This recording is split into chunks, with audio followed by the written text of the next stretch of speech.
Hello bachcho, let's read this question. The question says a cyclic process ABCD is shown in PV diagram for an ideal gas.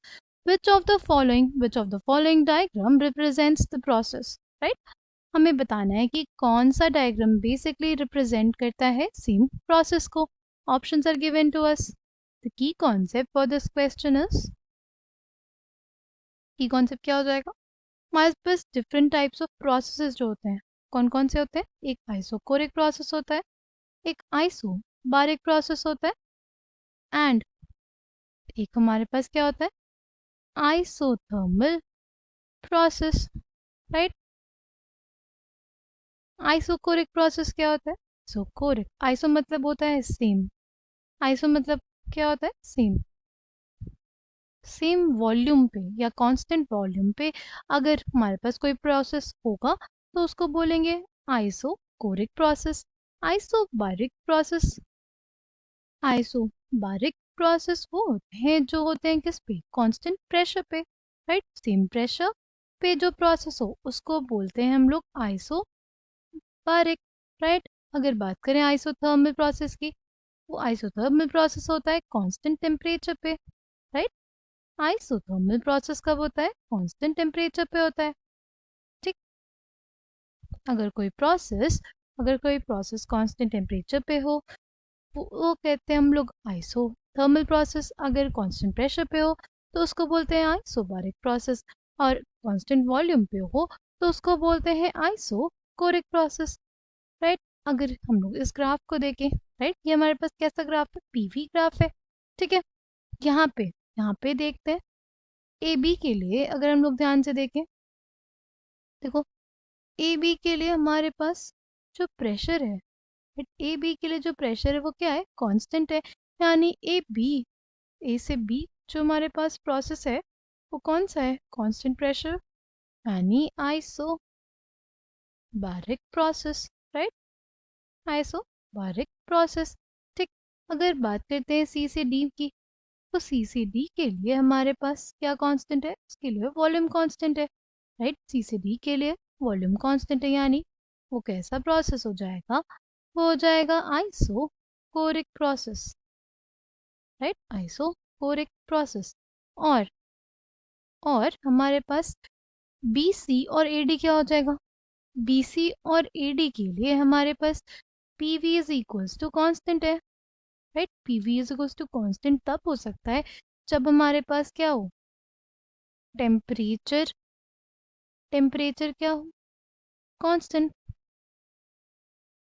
तो constant temperature पे अगर कोई process होता है तो उस process को हम लोग क्या बोलते हैं?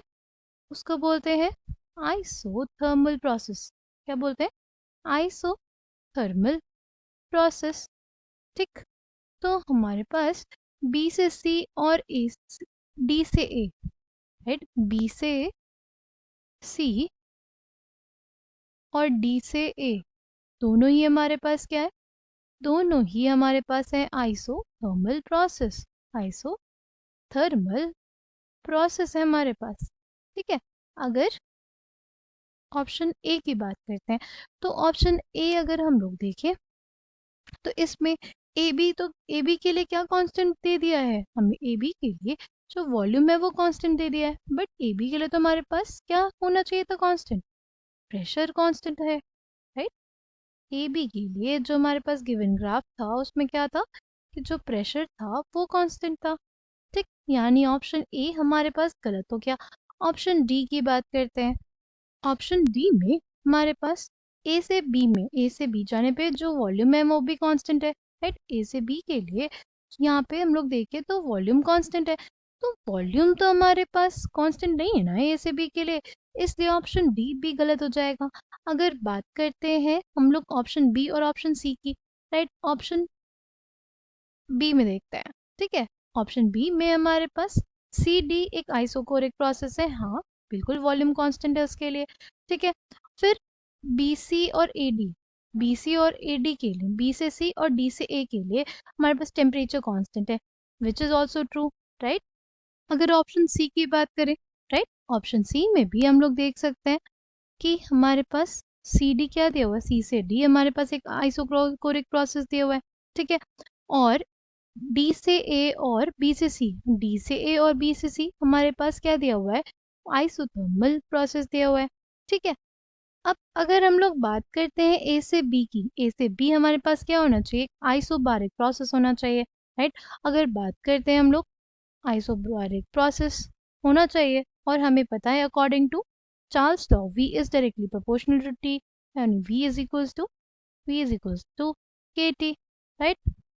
V is equals to KT होता है। और ये तब होता है जब जब हमारे पास कंडीशन क्या हो कि हमारे पास कांस्टेंट प्रेशर हो, at constant pressure and for a fixed mass of gas, right, and for fixed mass of gas or fixed mass of gas, V is directly proportional to T, right?